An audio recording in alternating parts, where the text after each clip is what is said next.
Hello everyone, आप सभी का फिर से स्वागत है आपके अपने चैनल बिहार एग्जाम आर्ट्स में। डियर स्टूडेंट्स, आज के इस वीडियो में हम सब अर्धनारीश्वर शीर्षक पाठ के सारे सब्जेक्टिव क्वेश्चन को सॉल्व करेंगे बिल्कुल आसान भाषा में। जितने भी बच्चे अर्धनारीश्वर शीर्षक पाठ के जो लेखक है रामधारी सिंह दिनकर, अगर उनके लेखक परिचय वाले वीडियो को नहीं देखा है तो वह सारे बच्चे सबसे पहले अर्धनारीश्वर शीर्षक पाठ के लेखक परिचय वाले वीडियो को देखो, ठीक है। फिर उसके बाद अर्धनारीश्वर शीर्षक पाठ के ऑब्जेक्टिव क्वेश्चन वाले वीडियो को देखना, ठीक है। फिर उसके बाद इस वीडियो को देखना, यानी कि सब्जेक्टिव क्वेश्चन वाले वीडियो को देखना, ठीक है। उन दोनों वीडियो का लिंक, ठीक है, और जैसे लेखक परिचय वाले वीडियो का और ऑब्जेक्टिव क्वेश्चन वाले वीडियो का लिंक डिस्क्रिप्शन में दिया गया है, आप लोग वहां से जाकर के देख लेना, ठीक है। मैं ऐसा इसलिए बोलता हूं कि इसमें आप सभी का ही फायदा, ठीक है। देखो, अगर आप सबसे पहले लेखक परिचय वाले वीडियो को देखोगे तो आप सभी को ऑब्जेक्टिव क्वेश्चन में दिक्कत नहीं आएगी। फिर उसके बाद अगर ऑब्जेक्टिव क्वेश्चन वाले वीडियो को देखोगे तो आप सभी को सब्जेक्टिव क्वेश्चन में किसी भी तरह की दिक्कत नहीं होगी, ठीक है। मैं ऐसा इसलिए बोलता हूँ, ठीक है। देखो, जिसको देखना होगा वो देखेगा, मैं इसमें आप सभी का कुछ नहीं कर सकता, ठीक है। जिसको देखना है वहां से जाकर देख लेना, डिस्क्रिप्शन में दोनों वीडियो का लिंक नीचे दिया हुआ है, ठीक है। और एक बात, जितने भी बच्चे चैनल पर पहली बार विजिट किए हो वो सारे बच्चे चैनल को सब्सक्राइब कर लेना, ठीक है। क्योंकि इस चैनल पर आप सभी को 12th क्लास की तैयारी बेहतर तरीके से करवाई जाए, ठीक है। किसी को कोई दिक्कत तो क्लास स्टार्ट किया जाए। देखो, अर्धनारीश्वर शीर्षक पाठ में सबसे पहला सब्जेक्टिव क्वेश्चन है, यदि संधि की वार्ता कुंती और गांधारी के बीच हुई होती तो बहुत संभव था कि महाभारत ना मचता, ठीक है। लेखक के इस कथन से आप सहमत है? अपना पक्ष रखें या फिर अपना उत्तर दे, बात एक ही हुआ, ठीक है। क्वेश्चन को फिर से समझो, यदि संधि की वार्ता कुंती और गांधारी के बीच हुई होती तो बहुत संभव था कि महाभारत ना मचता। लेखक के इस कथन से आप सहमत है? अपना पक्ष रखें, ठीक है। देखो, आंसर स्टार्ट करने से पहले मैं आप सभी को एक बात बता देना चाहता हूँ। सारे स्टूडेंट्स बुक को सामने में खोल के रख लो, ठीक है। सारे स्टूडेंट्स बुक को सामने में खोल के रख लो, क्वेश्चन को, ठीक है। क्वेश्चन को सामने में खोल के रख लो ताकि आप सभी को समझने में बेहतर तरीका हो और आसानी हो, ठीक है। और देखो, एक का राइट आंसर क्या हो जाएगा, देखो इसका आंसर की ओर चलते हैं। देखो, एक का सही आंसर इस तरह से लिखना है आप सभी को, यदि संधि की, एकदम धीरे धीरे, ठीक है, यदि संधि की वार्ता कुंती और गांधारी के बीच हुई होती तो बहुत संभव था कि महाभारत नहीं होता, ठीक है। इतना आप सभी को हूबहू लिखना है, यानी कि सेम लिखना है, ठीक है। क्वेश्चन समझो, देखो क्वेश्चन क्या कह रहा था। देखो, क्वेश्चन कह रहा था, यदि संधि की वार्ता कुंती और गांधारी के बीच हुई होती तो बहुत संभव था कि महाभारत न मचता, ठीक है। इतना आप सभी को सेम लिख देना है। फिर उसके बाद लिखना है, क्योंकि नारी में दया में इत्यादि के गुण होते हैं, ठीक है। हर एक नारी में, हर एक औरत के मन में किसी भी बच्चे के प्रति दया में इत्यादि के गुण होते हैं, ठीक है। किसी भी बच्चे को अपने बच्चे की तरह मानते हैं, ठीक है। उसके बाद है, नारी हिंसा देखना पसंद नहीं करते, ठीक है। नारी किसी भी बच्चे के खिलाफ हिंसा देखना पसंद नहीं करते, नारी हिंसा से डरते हैं, ठीक है। नारी हिंसा से डरते हैं, ठीक है। इतना समझे। देखो, फिर से समझो इसका आंसर, यदि संधि की वार्ता कुंती और गांधारी के बीच हुई होती तो बहुत संभव था कि महाभारत नहीं होता, ठीक है। इतना आप सभी को हूबहू लिख देना है। फिर उसके बाद लिखना है, क्योंकि नारी में दया माया इत्यादि के गुण होते हैं, ठीक है। एकदम अपने भाषा में लिखा हुआ है, ठीक है। क्योंकि नारी में दया माया इत्यादि के गुण होते हैं, नारी हिंसा देखना पसंद नहीं करते हैं, नारी हिंसा से डरते हैं, ठीक है। अब देखो, पैराग्राफ चेंज करके आप सभी को लिख देना है, ठीक है। पैराग्राफ चेंज करके लिखेगा तो आप सभी को देखने में अच्छा लगेगा और मार्क्स भी देगा ज्यादा, ठीक है। देखो, पैराग्राफ चेंज में लिखना है आप सभी को, इसलिए संधि की वार्ता कुंती और गांधारी के बीच हुई होती तो महाभारत नहीं होता, ठीक है। क्वेश्चन समझ गए आप सभी? आपसे बोलेगा तो मैं आप सभी को फिर से समझा देगा, ठीक है। देखो, फिर से समझा देता हूँ एक नंबर का क्वेश्चन। देखो, एक नंबर में क्वेश्चन क्या था, पहले क्वेश्चन समझो, उसके बाद आंसर लिखना, ठीक है। देखो, एक नंबर में क्वेश्चन है, आप सभी क्वेश्चन को या इसका आंसर को नोट भी कर सकते हो या फिर इस वीडियो का पीडीएफ भी पा सकते हो, ठीक है। पीडीएफ पाने के लिए आप सभी को बस कुछ करना नहीं है, इस वीडियो के डिस्क्रिप्शन में जाना है, वहां से टेलीग्राम को ज्वाइन कर लेना, ठीक है। टेलीग्राम पे आप सभी को इस वीडियो का पीडीएफ मिल जाएगा, ठीक है। अब देखो, एक नंबर में क्वेश्चन था, यदि संधि की वार्ता कुंती और गांधारी के बीच हुई होती तो बहुत संभव था कि महाभारत न मचता। लेखक के इस कथन से आप सहमत है? अपना पक्ष रखे, ठीक है। अपना पक्ष रखे, इसका मतलब अपना उत्तर दे, ठीक है। अब देखो, इसका उत्तर किस तरह से आप सभी को लिखना है। देखो, इसका लिखना है, यदि संधि की वार्ता कुंती, ठीक है, यदि संधि की वार्ता कुंती और गांधारी के बीच हुई होती तो बहुत संभव था कि महाभारत नहीं होता, क्योंकि नारी में दया माया इत्यादि के गुण होते हैं, आदि के गुण होते हैं या फिर इत्यादि के गुण होते हैं, नारी हिंसा देखना पसंद नहीं करते, नारी हिंसा से डरते हैं, ठीक है। नारी हिंसा देखना पसंद भी नहीं करते हैं और नारी हिंसा से डरते भी हैं, ठीक है। एकदम अपने भाषा में लिखा हुआ है, इसमें कोई समझने की बात ही नहीं है, ठीक है। उसके बाद पैराग्राफ चेंज करके लिखना है, इसलिए यदि संधि की वार्ता कुंती और गांधारी के बीच हुई होती तो महाभारत नहीं होता, ठीक है। मैं आशा करता हूँ कि आप सभी को एक नंबर का क्वेश्चन, ठीक है, अर्धनारीश्वर शीर्षक पाठ के जो सबसे पहला सब्जेक्टिव क्वेश्चन है, क्या था, एक नंबर का क्वेश्चन, आप सभी को बेहतर तरीके से समझ में आया होगा, ठीक है। अब बढ़ेंगे नेक्स्ट क्वेश्चन की ओर। समझ में आया कि नहीं, एक बार कमेंट में यस लिख दो, मैं समझ जाऊंगा आप सभी को बेहतर तरीके से समझ में आया, ठीक है। अब देखो, 2 नंबर में क्या क्वेश्चन है। देखो, 2 नंबर अर्धनारीश्वर शीर्षक पाठ में क्वेश्चन है सब्जेक्टिव का। देखो, अर्धनारीश्वर की कल्पना क्यों की गई होगी, ठीक है। 2 नंबर में क्वेश्चन क्या है, 2 नंबर में क्वेश्चन है, अर्धनारीश्वर की कल्पना क्यों की गई होगी, ठीक है। क्वेश्चन समझो, क्वेश्चन में आंसर छुपा रहता है, ठीक है।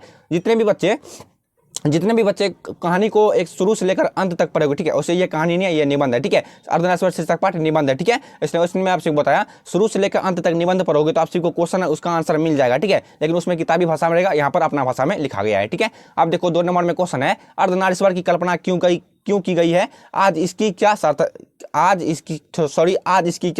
है, सार्थकता है, ठीक है। 2 नंबर में क्वेश्चन क्या है फिर से समझो। 2 नंबर में क्वेश्चन है, अर्धनारीश्वर की कल्पना क्यों की गई होगी, आज इसकी क्या सार्थकता है, ठीक है। अब देखो इसका आंसर किस तरह से लिखना है, एकदम अपने भाषा में लिखा हुआ है, ठीक है, एकदम अपने भाषा में इसका आंसर लिखा हुआ है। इसका आंसर आप सभी को लिखना है, अर्धनारीश्वर की कल्पना उस समय की गई होगी, ठीक है, यहाँ तक लिखे, अर्धनारीश्वर की कल्पना उस समय की गई होगी जब भगवान शंकर, ठीक है, जब भगवान शंकर, अर्धनारीश्वर का मतलब क्या होता है समझे कि नहीं। देखो अर्धनारीश्वर का मतलब होता है आधा नारी और आधा पुरुष, ठीक है। भगवान शंकर भी इसके कल्पित रूप है, भगवान शंकर जी, ठीक है, जिस वक्त वो आधा नारी और आधा पुरुष के रूप लिए होंगे, ठीक है। आप लोग फिल्म देखते होंगे, आप सभी को पता होगा, ठीक है, हर एक लड़की को ये बात पता होगा, अर्धनारीश्वर का मतलब आधा नारी और आधा पुरुष, ठीक है। अब देखो इसके आंसर को चलते हैं, अर्धनारीश्वर की कल्पना उस समय की गई होगी जब भगवान शंकर आधा नारी और आधा पुरुष का रूप धारण किए होंगे या फिर किए होंगे, ठीक है, आधा पुरुष और आधा नारी और आधा पुरुष का रूप धारण किए होंगे एक ही मूर्ति में, ठीक है। यहाँ देखो एक ही मूर्ति में 2 प्रकार की आंखें थी, ठीक है। भगवान शंकर जब आधा नारी और आधा पुरुष के रूप धारण किए थे तो उसी में एक ही मूर्ति में 2 प्रकार की आंखें थी, ठीक है। यहाँ पे मूर्ति दर्शाया गया है, ठीक है, नाम से मूर्ति दर्शाया गया, उसे भगवान शंकर के नाम से दर्शाया जाता है, ठीक है। देखो एक ही मूर्ति में 2 प्रकार की आंखें थी, एक रसमयी थी तो दूसरा विकराल थी, ठीक है। एक देखने में अच्छी लग रही थी तो दूसरा विकराल था, यानी गुस्सा टाइप का था, एक थोड़ा नॉर्मल था, ठीक है। एक क्या था, एक रसमयी थी तो दूसरा विकराल, ठीक है। एक ही मूर्ति में 2 प्रकार की भुजाएं थी, ठीक है, भुजाएं मतलब 2 प्रकार के हाथे थे, ठीक है। एक ही मूर्ति में 2 प्रकार की भुजाएं थी, एक हाथ में त्रिशूल, ठीक है, भगवान शंकर के हाथ में त्रिशूल और दूसरी हाथ में चूड़ियां, ठीक है, और पार्वती माता जी के हाथ में चूड़ियां थी, ठीक है। और एक ही मूर्ति में 2 प्रकार के पैर थे, ठीक है, नीचे पैर जो हम सबको पैर होता है उसी को बोलता है पैर, ठीक है। एक ही मूर्ति में 2 प्रकार के पैरें थी, ठीक है, थोड़ा सा ऊपर कर देता हूं क्वेश्चन, आप सभी को समझ में आएगा।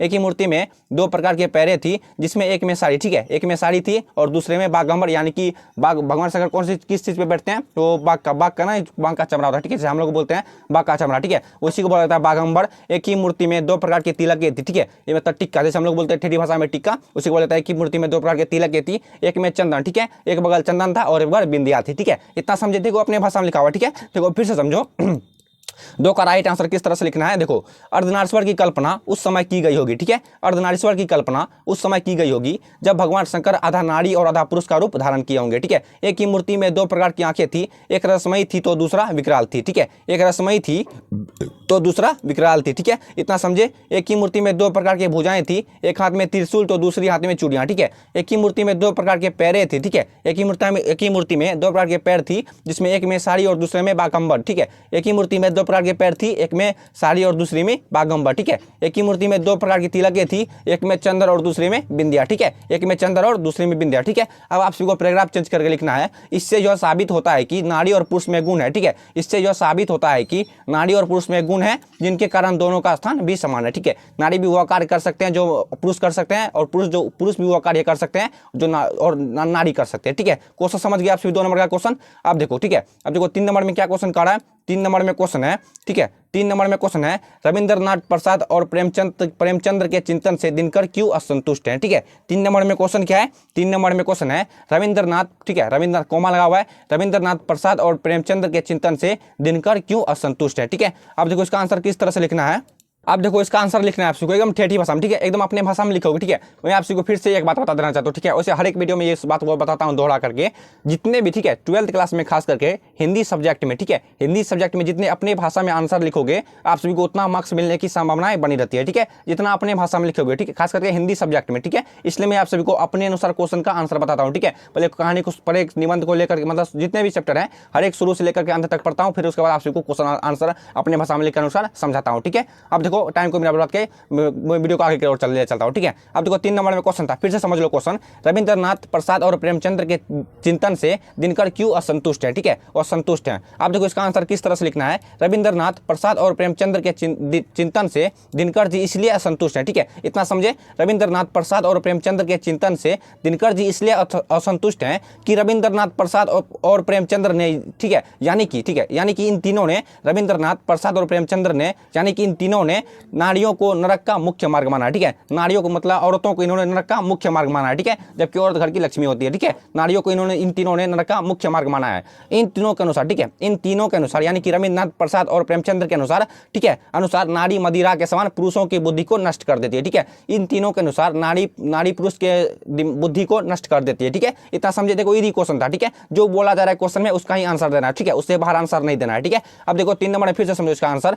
रविंद्रनाथ प्रसाद और प्रेमचंद्र के चिंतन से दिनकर जी इसलिए असंतुष्ट हैं कि रविंद्रनाथ प्रसाद और प्रेमचंद्र ने यानी कि इन तीनों ने नारियों को नरक का मुख्य मार्ग माना है। ठीक है, इतना समझ गए। इन तीनों के अनुसार नारी मदिरा के समान पुरुषों के बुद्धि को नष्ट कर देती है। ठीक है, मैं आशा करता हूं कि आप सभी को 3 नंबर का क्वेश्चन भी बेहतर तरीके से समझ में आया होगा। ठीक है, अब बढ़ेंगे नेक्स्ट क्वेश्चन की ओर।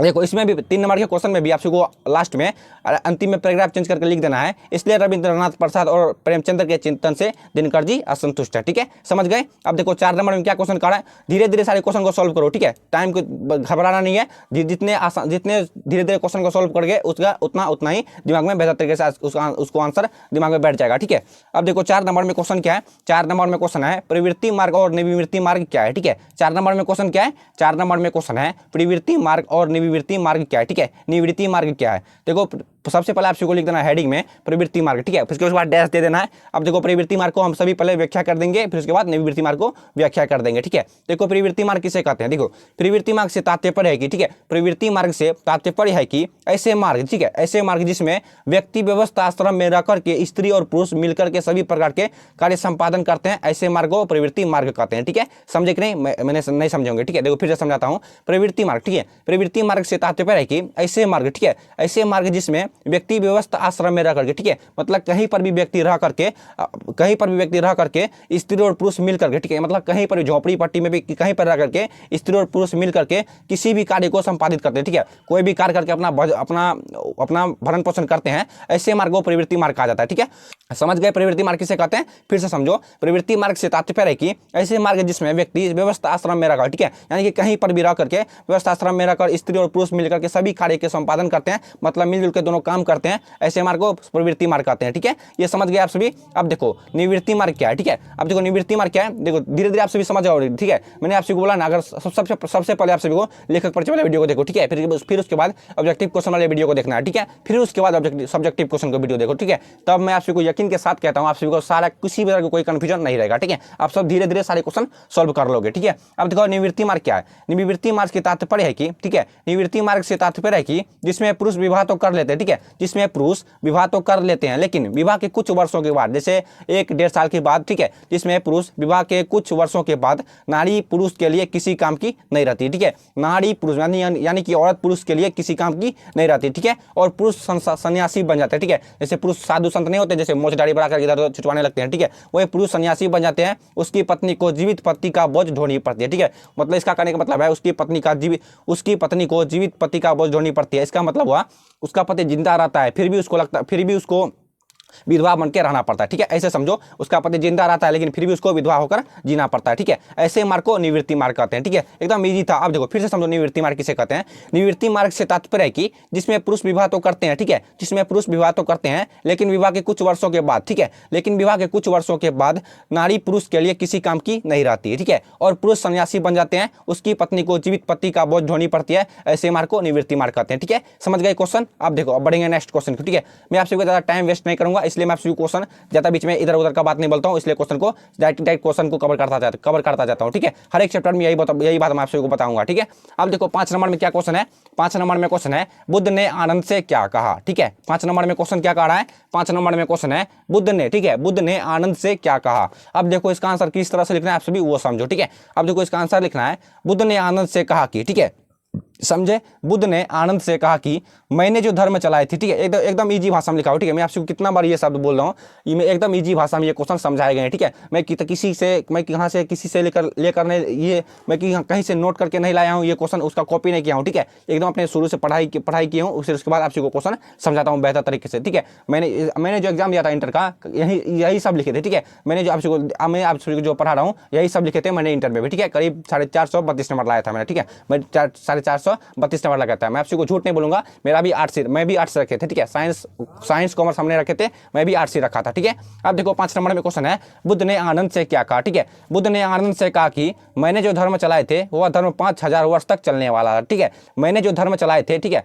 बुद्ध ने आनंद से कहा, बुद्ध ने आनंद से कहा कि मैंने जो, ठीक है, आनंद ने कहा, सॉरी, बुद्ध ने आनंद से कहा, बुद्ध क्या बुद्ध ने कहा मैंने जो धर्म चलाए थे, ठीक है, वो 5000 वर्ष चलने वाला, ठीक है। बुद्ध ने कहा मैंने जो धर्म चलाया था वो 5000 वर्ष चलने वाला था, लेकिन उस धर्म में मैंने नारियों को भिखारिन बना दिया, ठीक है। लेकिन उस धर्म में मैंने नारियों को, यानी कि स्त्री को भिखारिन बना दिया। नारियों को भिखारिन बनाने के कारण मेरा धर्म अब 500 वर्ष तक ही चलेगा, ठीक है, समझे, 500 वर्ष तक ही चलेगा, ठीक है। फिर से समझो, समझने वाली बात यहाँ देखो, कॉमन सेंस यहाँ पर कॉमन लगा हुआ है। बुद्ध ने आनंद से क्या कहा, ठीक है, बुद्ध ने आनंद से कहा कि मैंने जो धर्म चलाए थे वह धर्म 5000 वर्ष चलने वाला था, ठीक है। यहाँ 5000 बोल रहा है, ठीक है, पहले समझ गए, यहाँ तक 5000 वर्ष तक चलने वाला था, लेकिन उस धर्म में मैंने नारियों को भिखारिन बना दिया, ठीक है। उस धर्म में बुद्ध ने नारियों को भिखारिन बना दिया, ठीक है। नारियों को भिखारिन बनाने के कारण, ठीक है, किसने भिखारिन बना दिया था नारियों को? बुद्ध ने नारियों को भिखारिन बना दिया था, ठीक है। नारियों को भिखारिन बनाने के कारण अब मेरा धर्म 500 वर्ष तक ही चलेगा, ठीक है। यहाँ पर बोल रहा था 5000 वर्ष तक चलने वाला था,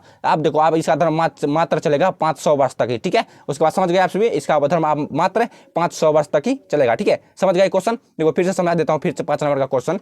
5 नंबर में क्वेश्चन कहा है, बुद्ध ने आनंद से क्या कहा, ठीक है। अब देखो इसका आंसर है, बुद्ध ने आनंद से कहा कि मैंने जो धर्म चलाए थे वह धर्म 5000 वर्ष तक चलने वाला था, लेकिन उस धर्म में मैंने नारियों को भिखारिन बना दिया। नारियों को भिखारिन बनाने के कारण अब मेरा धर्म 500 वर्ष तक ही चलेगा, ठीक है। मैं ऐसा कहता हूँ आप सभी को 5 नंबर का क्वेश्चन भी बेहतर तरीके से समझ में आया होगा, ठीक है। अगर कोई भी तरह की कोई कन्फ्यूजन या फिर डाउट हो गया हो तो आप सभी को डिस्क्रिप्शन में इंस्टाग्राम का लिंक दिया हुआ है, आप सभी वहाँ से जाकर मुझे मेंशन कर देना, ठीक है। मैं आप सभी को उसका सोल्यूशन नेक्स्ट वीडियो में कर दूंगा, ठीक है। अब देखो 6 नंबर में क्या क्वेश्चन कर रहा है, धीरे धीरे सारे क्वेश्चन को सॉल्व करो, ठीक है। अब देखो 6 नंबर में क्वेश्चन है, स्त्री को, ठीक है, स्त्री को अहरिन, नागिन और जादूगरनी कहने के पीछे क्या मंशा होती है, ठीक है। क्वेश्चन समझे, मैंने आपसे कितनी बार बताया, हर एक वीडियो में बताता हूं, ठीक है। हर एक क्वेश्चन के आंसर में हर एक क्वेश्चन में उसका आंसर छिपा रहता है, ठीक है। बस आप सभी को दिमाग लाने की जरूरत होती है, ठीक है। अब देखो 6 नंबर में क्वेश्चन है, स्त्री को अहरिन, नागिन और जादूगरनी कहने के पीछे क्या मंशा होती है, क्या ऐसा कहना उचित है? आप देखो इसका आंसर किस तरह से लिखना है, ठीक है। देखो इसका आंसर लिखना है आप सभी को, स्त्री को अहरिन, ठीक है, स्त्री को अहरिन, नागिन और जादूगरनी कहने के पीछे यह मंशा होती है कि स्त्री को यह सारे बातें कहना सर्वथा अनुचित है, ठीक है। स्त्री को यह सारे बातें कहना सर्वथा अनुचित है, ठीक है। फिर से समझो, स्त्री को अहरिन, नागिन और जादूगरनी कहना सर्वथा अनुचित है, ऐसी बात तो, ठीक है, सर्वथा अनुचित है, क्योंकि स्त्री में दया, माया इत्यादि के गुण होते हैं, ठीक है। मैंने आप सभी को फर्स्ट वाले क्वेश्चन के आंसर में भी बताया था, स्त्री में किसी भी बच्चे को लेकर के दया, माया इत्यादि के गुण होते हैं, ठीक है। वे किसी भी बच्चे को दंड नहीं पहुंचाना चाहते, ठीक है, किसी बच्चे को दुख नहीं पहुंचाना चाहते, ठीक है। स्त्री को इस तरह की बातें कह करके उसे अपमानित नहीं करनी चाहिए, ठीक है। स्त्री को अहरिन, नागिन और जादूगरनी कहकर उसे अपमानित नहीं करना चाहिए, ठीक है। हर एक दुश्मन यही बात बोलता है, ठीक है। अब देखो 6 का आप सभी को फिर से आंसर बता देता हूँ। देखो स्त्री को अहरिन, नागिन और जादूगरनी कहने के पीछे यह मंशा होती है कि स्त्री को यह सारी बातें कहना सर्वथा अनुचित है, ठीक है। इतना आप सभी को लिख देना है, स्त्री को यह सारी बातें कहना सर्वथा अनुचित है, यानी कि सर्वथा बिल्कुल गलत है, ठीक है, एकदम बिल्कुल गलत है, क्योंकि स्त्री में दया, माया इत्यादि के गुण होते हैं। स्त्री को इस तरह की बातें कह करके उसे अपमानित नहीं करनी चाहिए, ठीक है। समझ गए आप सभी 6 नंबर का क्वेश्चन? समझे कि नहीं? एक बार कमेंट में लिख दो, ठीक है। अब बढ़ेंगे नेक्स्ट क्वेश्चन की ओर। अब देखो 7 नंबर में क्या क्वेश्चन है, देखो 7 नंबर में क्वेश्चन है, नारी की पराधीनता कब से आरंभ हुई, ठीक है। 7 नंबर में क्वेश्चन क्या कर रहा है, 7 नंबर में क्वेश्चन है, नारी की पराधीनता कब से आरंभ हुई, ठीक है। कितने बच्चे बुक लेके नहीं बैठे हो, ठीक है। मैंने आप सभी को बताया क्वेश्चन, आप सभी सारे स्टूडेंट्स बुक लेके सामने में उसका क्वेश्चन निकाल के बैठ जाओ, ठीक है। इससे आप सभी को बेहतर तरीके से समझ में आएगा, ठीक है। नहीं निकालोगे तो मेरा क्या इसमें, ठीक है। मेरा काम है आप सभी को समझाना, ठीक है। आप सभी के बदले तो मैं एग्जाम नहीं दे सकता, ठीक है। अब देखो 7 नंबर में क्वेश्चन है, नारी की पराधीनता कब से आरंभ हुई, ठीक है। अब देखो इसका आंसर किस तरह से लिखना है, नारी की पराधीनता, ठीक है, नारी की पराधीनता कृषि काल से आरंभ हुई थी, ठीक है। मतलब 1900 ईस्वी से ही आरंभ हो गई थी, ठीक है। नारी की पराधीनता, इसका मतलब होगा, देखो नारी की पराधीनता कृषि काल से आरंभ हुई, इसका मतलब होगा, मतलब 1900 ईस्वी से ही नारी की पराधीनता आरंभ हो गई थी, ठीक है। यहाँ देखो फिर उसके बाद लिखना है, कृषि काल में पुरुष बाहर का काम क्या करते थे, ठीक है। उस समय 1900 ईस्वी करीब समय पुरुष बाहर का काम क्या करते थे, तो स्त्री घर का काम क्या करते थे, ठीक है। आजकल चलो ऑफिस चलते हैं, ठीक है। आजकल लेडीज पुरुष चलो सब ऑफिस से चलते हैं, ठीक है। बाहर का काम विस्तारित होता गया, ठीक है। उस समय बाहर का काम विस्तारित हो गया, ठीक है, विस्तारित होता गया और घर का काम संकुचित होते गया, ठीक है। स्त्री को घर के चार दीवारों में, ठीक है, स्त्री को घर के चार दीवारों में, थोड़ा सा ऊपर कर देता हूँ, स्त्री को घर के चार दीवारों में बंद रहना पड़ता था, ठीक है। स्त्री को घर के चार दीवारों में बंद रहना पड़ता था, उसे घर से निकलने का कोई मौका नहीं दिया जाता था, ठीक है। समझे यहाँ तक? आप देखो फिर से समझाता हूँ इसका कॉन्सेप्ट, ठीक है। एक बार में मुझे पता है आप भी एक बार में नहीं समझते होगे, ठीक है। मैं भी एक बार में नहीं समझता था, ठीक है। मैं भी हर एक टीचर को बोलता था सर आप फिर से समझाइए, ठीक है। अब देखो 7 नंबर क्वेश्चन क्या है, 7 नंबर में क्वेश्चन है नारी की पराधीनता कब से आरंभ हुई, ठीक है। इसका राइट आंसर आप सभी को लिखना है, नारी की पराधीनता कृषि काल से आरंभ हुई थी, ठीक है। इतना सभी लिख लोगे। नारी की पराधीनता कृषि काल से आरंभ हुई थी। कृषि काल में पुरुष बाहर का काम क्या करते थे, कृषि काल में पुरुष बाहर का काम क्या करते थे, तो स्त्री घर का काम क्या करती थी, ठीक है। स्त्री घर का काम क्या करती थी और पुरुष बाहर का काम क्या करती थी। बाहर का काम विस्तारित हो गया, ठीक है, यानी कि बाहर का काम धीरे धीरे पूरा देश में फैल गया, ठीक है, यानी पूरा दुनिया में फैल गया। बाहर का काम विस्तारित होते गया और घर का काम संकुचित हो गया, ठीक है, यानी कि किसी को पता भी नहीं चलता है घर में क्या काम हो रहा है, ठीक है। किसी बाहर घर का काम संकुचित होता गया।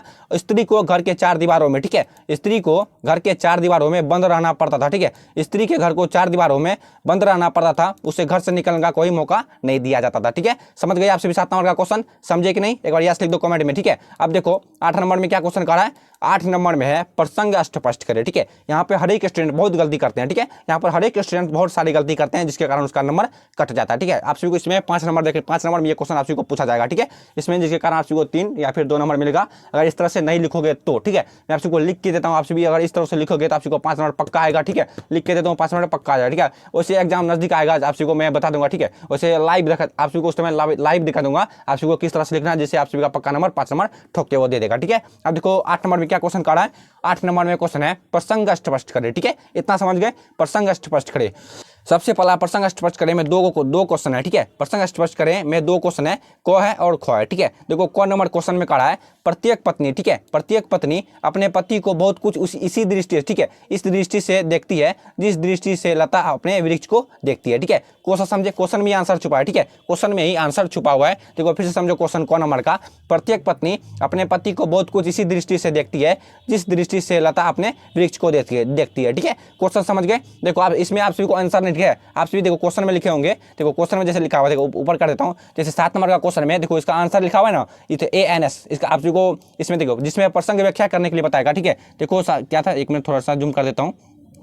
देखो 8 नंबर में क्या था, 8 नंबर में जहाँ पर आप सभी को प्रसंग व्याख्या प्रसंग स्पष्ट करने के लिए बताएगा, उसमें आप सभी को जहाँ से उत्तर स्टार्ट करोगे आप सभी को वहाँ पर उत्तर नहीं लिखना, ठीक है। आप सभी को वहाँ पर आंसर नहीं लिखना है, वहाँ पर आप सभी को उत्तर लिखना है, ठीक है। हर्षा उत्तर देके उसके बाद आप सभी को इसका आंसर लिखना है, ठीक है। आप देखो इसका आंसर किस तरह से लिखना है वो भी बता देता हूँ, ठीक है, टेंशन मत लो, वो भी बताऊंगा, ठीक है। आप देखो इसका उत्तर लिखना है प्रस्तुत प्रसंग, ठीक है, एकदम सरल भाषा में बोल रहा है। 8 नंबर में बोल रहा है प्रसंग स्पष्ट करें, ठीक है, इसीलिए लिखेंगे प्रस्तुत प्रसंग हमारे पाठ्य पुस्तक, ठीक है। प्रस्तुत प्रसंग हमारे पाठ्य पुस्तक, अगर इतना याद नहीं कर पाओगे तो आप बच्चे थोड़े, आप गधे हो, ठीक है, इतना याद नहीं कर पाओगे मुन्ना के ढक्कन हो, ठीक है। प्रस्तुत प्रसंग हमारे पाठ्य पुस्तक दिगंत शीर्षक, ठीक है, हिंदी का नाम क्या है, हिंदी का नाम है दिगंत, इसलिए लिख देंगे यहाँ दिगंत। उसके बाद साहित्य के अर्धनारीश्वर शीर्षक पाठ, ठीक है, साहित्य के अर्धनारीश्वर, ठीक है। ये कौन सा से अभी हम सब पढ़ रहे हैं, अर्धनारीश्वर शीर्षक पाठ जो 4 है, ठीक है। अर्धनारीश्वर शीर्षक पाठ 4 से ली गई है, जिसके लेखक है रामधारी सिंह दिनकर जी, ठीक है। अर्धनारीश्वर शीर्षक पाठ के लेखक कौन है? अर्धनारीश्वर शीर्षक पाठ के लेखक है रामधारी सिंह दिनकर जी, ठीक है। इतना समझे? देखो समझे कि नहीं? फिर से इतना में आप सभी को 2 नंबर मिलेगा, ठीक है।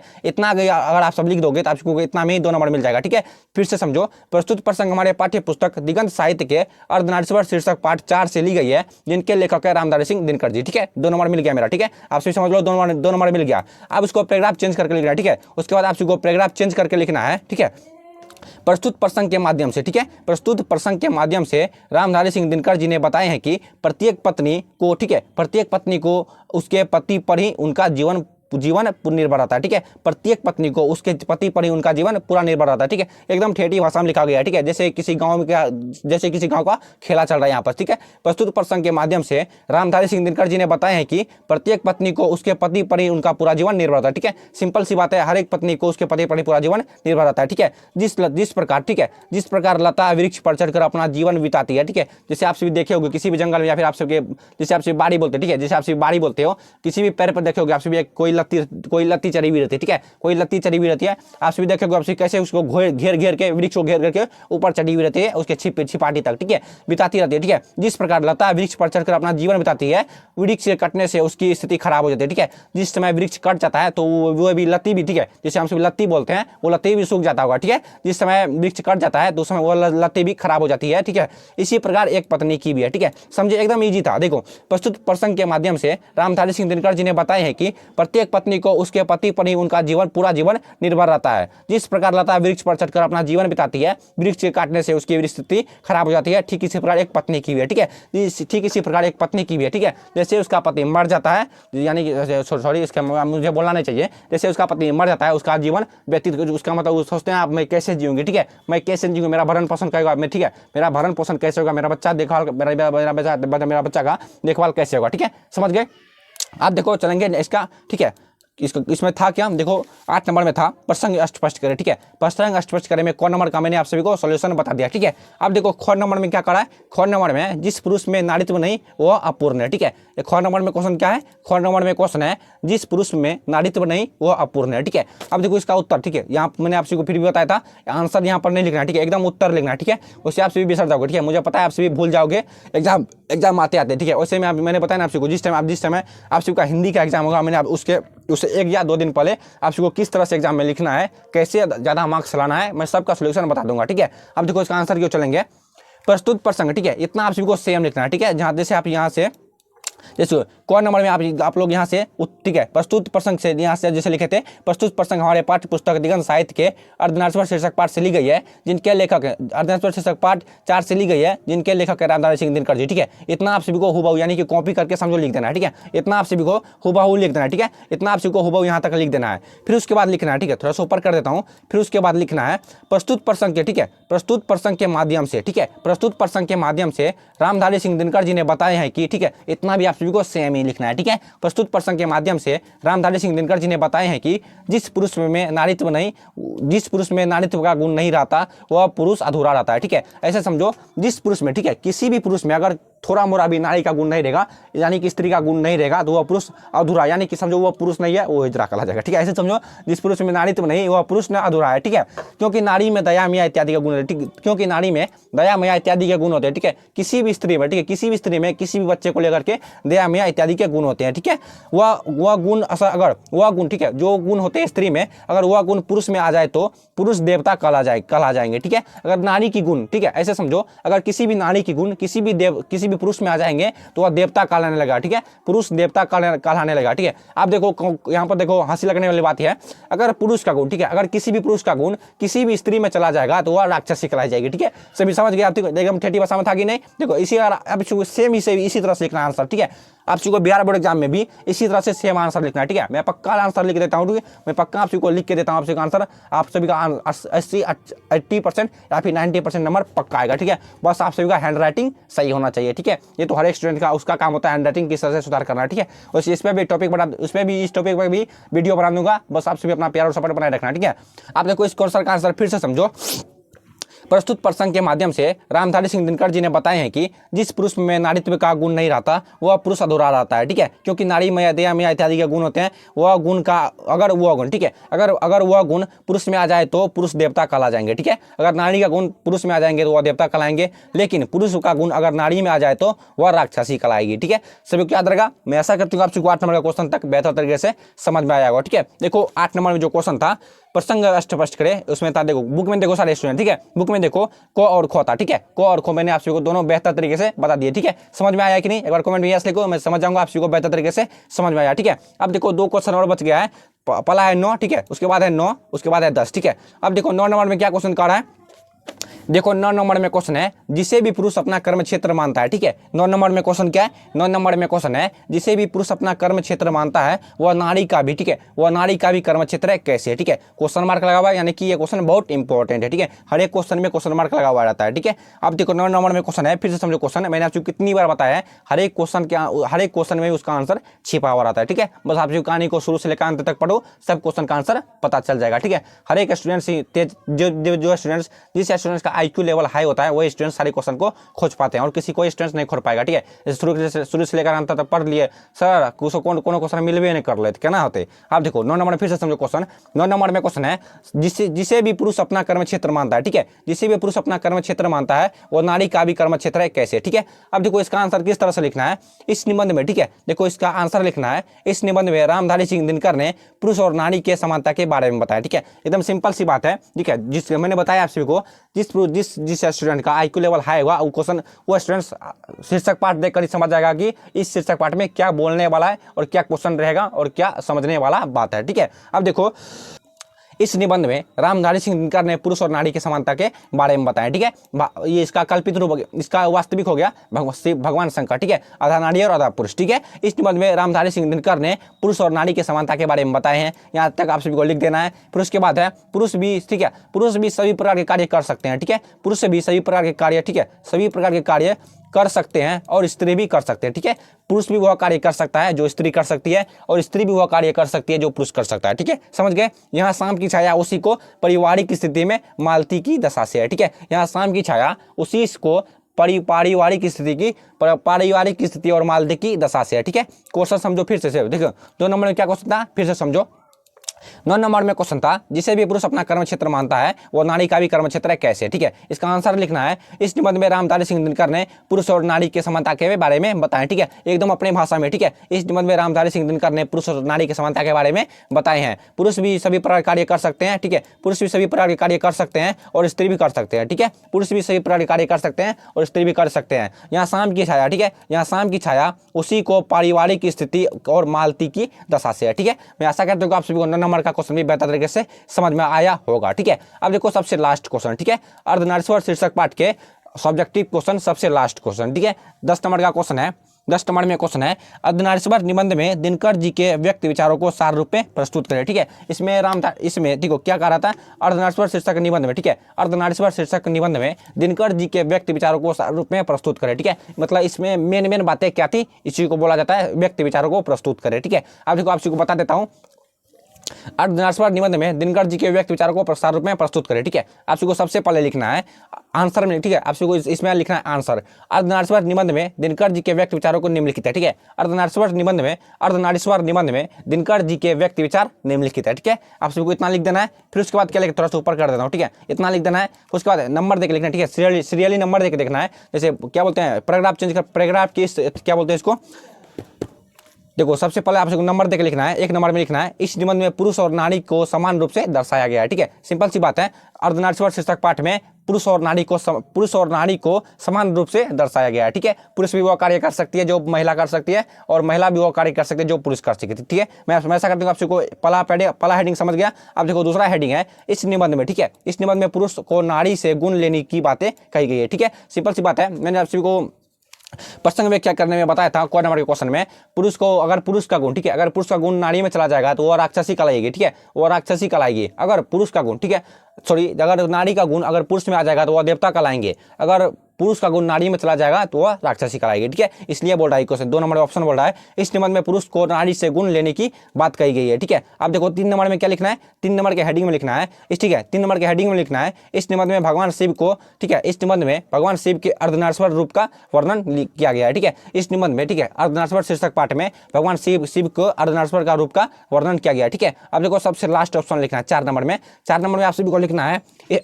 इस निबंध में नर और नारी के प्रति का 2 रूप माने गए हैं। ठीक है, इस निबंध में नर और नारी के 2 रूप माने गए हैं। ठीक है, जैसे भगवान, इसका उदाहरण कौन हो गया, इसका उदाहरण हो गया महादेव। ठीक है, महादेव यानी कि कैसे बोलो, महादेव यानी कि शिव। ठीक है, महादेव यानी कि शिव। ठीक है, देखो इस निबंध में नर और नारी के प्रति का 2 रूप माने गए हैं। ठीक है, अब देखो फिर से समझाता हूँ इसका आंसर, क्वेश्चन समझो। ठीक है, फिर से क्वेश्चन को फिर से समझ लो।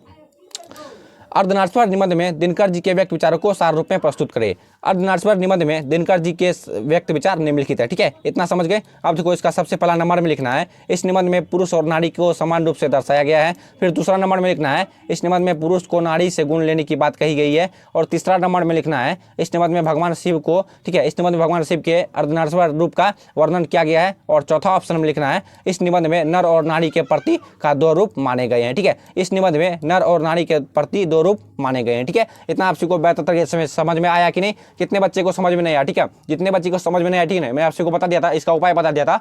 जितने भी बच्चे को किसी भी तरह की कोई कंफ्यूजन या फिर डाउट हो गया हो तो वीडियो के डिस्क्रिप्शन में इंस्टाग्राम का लिंक दिया हुआ है। ठीक है, आप वहाँ से आकर मुझे मेंशन कर दोगे। ठीक है, आप सबको उसका सोल्यूशन नेक्स्ट वीडियो में कर दूंगा। ठीक है, और एक बात और, अगर इस वीडियो का पीडीएफ पाना चाहते हो तो ठीक है, इस वीडियो का पीडीएफ पाना चाहते हो तो टेलीग्राम को ज्वाइन कर लेना। टेलीग्राम का भी लिंक नीचे डिस्क्रिप्शन बॉक्स में दिया हुआ है। ठीक है।